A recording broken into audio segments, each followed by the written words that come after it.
What's going on, y'all, and welcome back to the channel. I hope everybody is feeling good today. So let's go ahead and get down. And I want to talk about this horrific car crash that boxer Anthony Joshua was involved in on yesterday. This took place in Nigeria, and it's just a very unfortunate situation. And this devastating accident actually took out his long-term strength and conditioning coach in Sina, Ghami, and also his personal trainer in Latif. Now, before I go any further, I would just like to address this. For the scumbag who actually posted the aftermath of the crash, showing these two gentlemen laid out deceased with one of their tops gone, completely gone. I mean, the roof was gone, missing, absent. You ought to be ashamed of your damn self. You really should be. I cannot believe that we have so many cruel people in the world today that are just looking for engagement, clicks and views and things of that nature. They don't care about the families that are involved. Somebody family member came across that video and saw their loved ones sprawled out dead like that, but still you wanted to post it thinking that it would garner some attention. Maybe some likes, maybe some views, maybe some followers and things of that nature. You're deplorable to the 10th power. Now, I know just a few days ago when I did the video talking about the fake UPS delivery guys that dressed up to rob that family, and what they did to the family in front of the kids was the most gruesome thing that I've ever saw in my life. This takes the cake. This takes the cake right here. So I advise anybody, don't go looking for the video. I didn't expect to see that. I clicked on the video because they were showing Anthony Joshua. I did not expect them to go and take their cell phone and zoom in on the two deceased men that were laying on the ground. Again, let me reiterate, with one of their tops completely gone. But anyway, I want to turn your attention to this news clip and then I'll be back. British Olympic boxer Anthony Joshua has been involved in a fatal car crash on a notorious highway in Nigeria. Just days after he beat YouTuber Jake Paul in a multi-million-dollar fight, he was pulled from the wreckage uninjured, while two of his friends were killed. Injured but alive. The British heavyweight champion Anthony Joshua is pulled from the wreckage moments after a horror highway crash. The 36-year-old was a passenger in the back of this Lexus SUV when it lost control, smashing into a truck parked on the side of a Nigerian highway. Two of his close friends and team members were the scene. NRL great and boxer Sonny Bill Williams among those paying tribute to Latif Ayodele, a personal trainer and old friend of Joshua's. This video of the pair playing table tennis shared just hours before the crash. Longtime strength and conditioning coach Sina Ghami also killed. He was by Joshua's side for this victory just 10 days ago.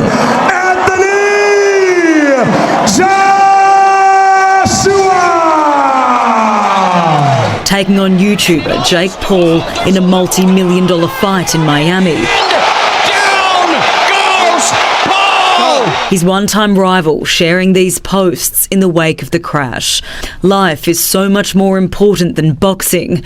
R.I.P. Sina Ghami and Kevin Latif Ayodele. My thoughts and prayers are with their families and friends and AJ. The trio often travelled and trained together. They were previously in Nigeria in April. The gold medal winning boxer in Africa this time to visit family over the holidays. A relative telling local media they're in shock, but are ever so thankful he's alive. Amber Canine, 9 News.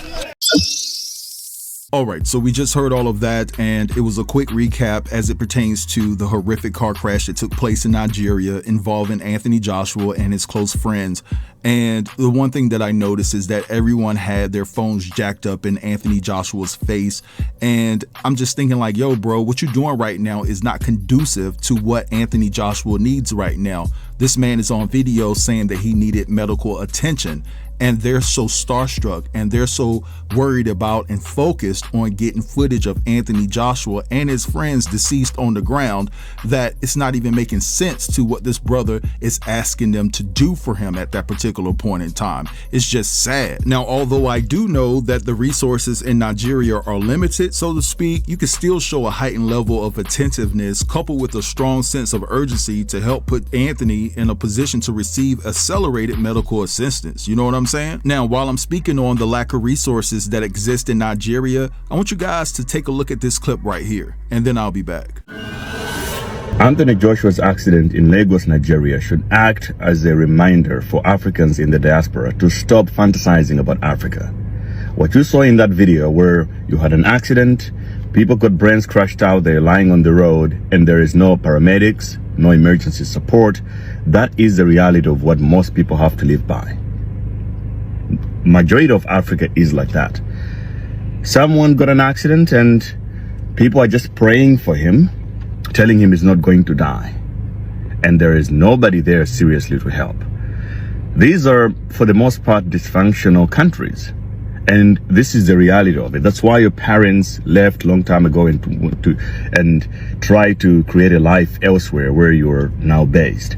So if you're gonna go to Africa, dirty December, sure, have fun, but just remember, if something goes wrong, you're on your own, there is no support, and you would easily imagine if Anthony Joshua had only 30 minutes to leave, that if he didn't get support within 30 minutes, he would lose his life. Well, would probably lose him by now, because you saw in that video there was nothing. It's just the guy's traumatized and people just got cell phones outside in his face and just screaming and making all this making a lot of noise. It's crazy. So when you make all this money that you're making, and you have all these fantasies about the motherland and Africa and so on, man, look, you don't have to do it. Go elsewhere. Go to Dubai, bro. Go somewhere else where you'll be safe, you'll be taken care of, and if something goes wrong, there is actually systems at work to protect you and to help you. I know the fantasies are so big, so real in a lot of people's heads, and I like going to Africa myself. I love it. But don't go with these fantasies that a lot of people have. It's just not realistic. And when Trump comes out and say, oh, these are all shithole countries, that is true. Even though a lot of Africans don't like to hear this and they hate him for it, that video is proof. In what functional society you would have that kind of scenario happens? So stop fantasizing and get real. If you're gonna go to dirty December, just remember, you're on your own. All right, so we just heard all of that. I did not know that it was that terrible over there as far as the infrastructure and also the resources. It is horrible, and you have fellow Africans saying the same thing.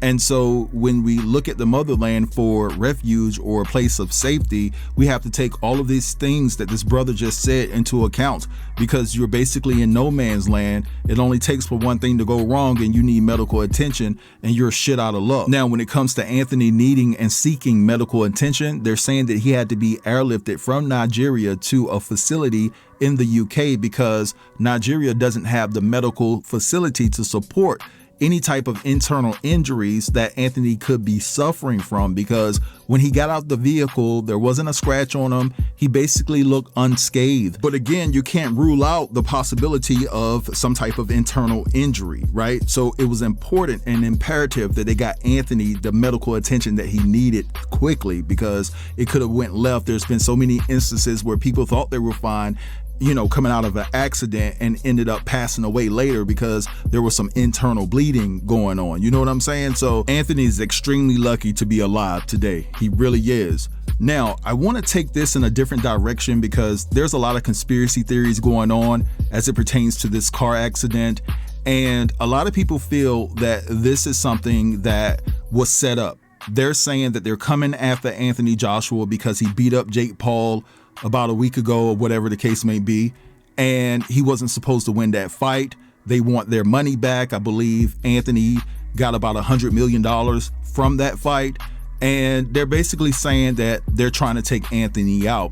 Now, there's so many clips circulating around, but I want to implement this one particular clip, and then I'll be back. Yo, that accident that just happened in Nigeria with Anthony Joshua is very suspicious, man. It's very suspicious. It's like they want the money back. It's like they want this man to be hurt. They want to do something to him. It looks suspicious. Because this guy walked out that fight with no scratch, not even a scrape, nothing. It looks like he didn't even fight. For 95 million, it looks like he didn't even fight. While Jake, on the other hand, walks out with a broken jaw in 2 places, missing tooth, f***ed up. See, the fight was supposed to be scripted to the T.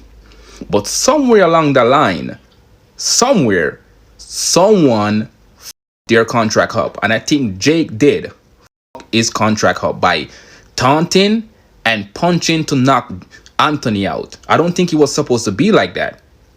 You feel me? So somewhere around the line, Jake voided his contract because he couldn't keep it cool. You feel me? And Eddie Hearn, he knows a thing or two about contract. This is why Jake's mom don't like Eddie Hearn. He's saying, I don't like that guy because Eddie Hearn didn't go in that fight for money. Eddie Hearn already come from money. You feel me? So Anthony already have a upper hand. He's going with someone who's not hungry for money, like Mike Tyson team. Mike Tyson team is going in that for money. And that's why Mike Tyson rolled with the script all the way to the end. Eddie Hearn knows a thing or two about contract. He knows when they got broken and he know what to do next. And that's why Anthony knocked Jake and broke his jaw. He didn't knock him out because he's a professional. He know what could knock Jake out. He could have knocked Jake out if he wanted to, but he didn't, because that would avoid the contract fully and he wouldn't get paid. That's what happened. And now they want it back in blood. They want it back. See, the black man was supposed to be humiliated, and that didn't happen. Anthony he play along. Jake thought he was gonna humiliate him in that ring, and it didn't happen. See, the system don't like when a black man win and don't get hurt in while winning. Because Anthony Joshua walks out that fight with not even a bruise. They don't like that. He walks out that fight and he took Jake's soul with him. Jake was broken after that fight. Anthony Joshua, on the other hand, was stronger after that fight. They don't like that. So this accident that just happened is very suspicious. It's like it kind of feels like they want to hurt him. Like, oh, dare you walk out that fight with no hurt, bro? I'm gonna hurt you. These fights aren't just a fight, they're symbolistic. Most of these fights are symbolistic, especially when it's against a white man and a black man. It's symbolistic. Most of these fights are symbolistic. And Anthony Joshua walks out that fight looking more happier than he did when he went in. They don't like that. That narrative doesn't look good.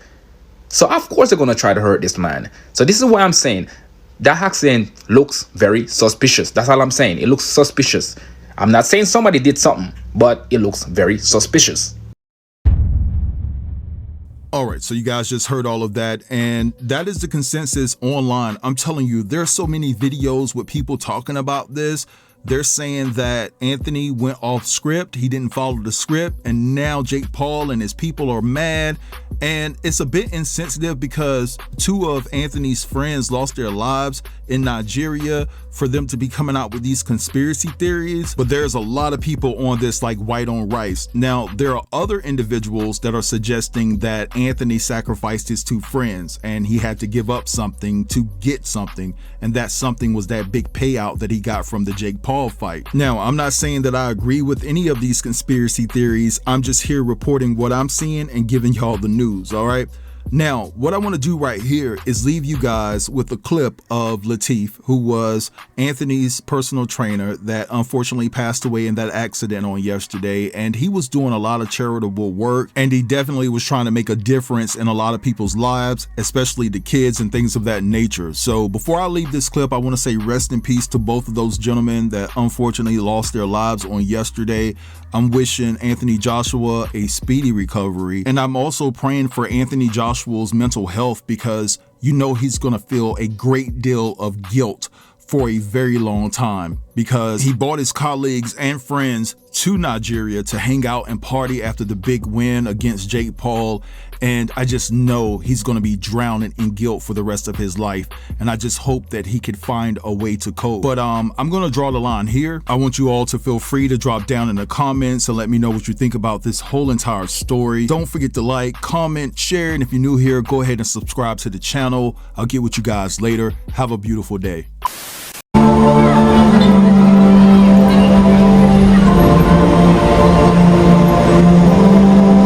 Hi guys, so I'm here back at the Spot project. I was here in 2019 and boy, the changes that have been made are incredible. They've built a couple of new buildings. This building behind me wasn't here before. A couple of new classrooms for the kids to learn Arabic, English, maths, and all that kind of good stuff that they need to learn to survive in the society.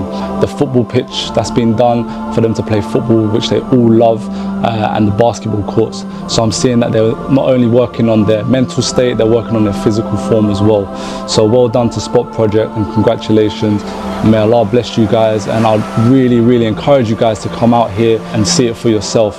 You know, with the help of donations, this is all helping for a great cause, not only for the kids but for ourselves. It's a humbling feeling to be out here. I feel tremendously happy out here and at peace, knowing that the kids are safe, and seeing the improvement from around about 4 years ago. I advise you guys to come out here and check it out for yourself, or participate by any means possible, whether it's just giving a little bit of donations to help the project. Peace.